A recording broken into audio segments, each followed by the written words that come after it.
Do you know Reagan brought down that wall in Berlin? Reagan made peace. He actually achieved it. And he Yeah. did it by telling Russia the truth about Russia. I mean, it was the Soviet Union then, but he didn't pretend that it wasn't a dictatorship.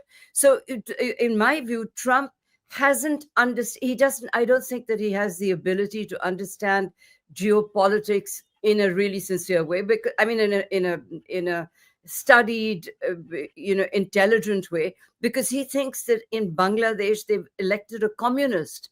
They haven't. They've elected. He just said they elected this communist.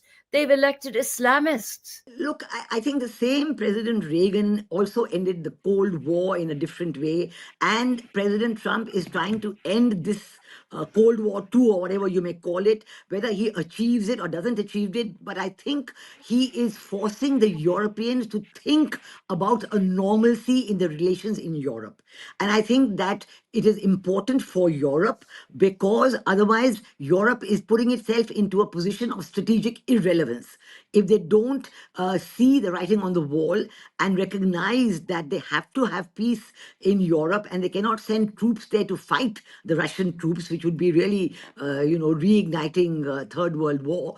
And now he's agreed, President Macron has agreed with President Trump, okay, that if the troops are there, they will be as peacekeepers.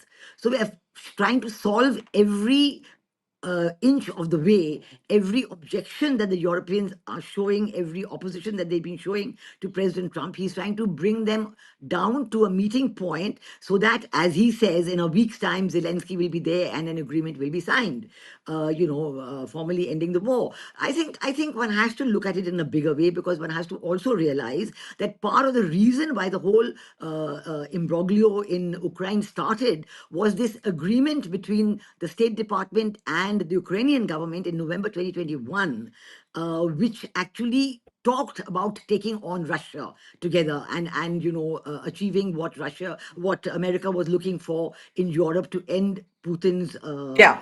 presidency and so on. So one has to look at that and to see that when that red line was crossed, then according to what President Putin has himself explained, he had no option except to go in as he did in early 2022.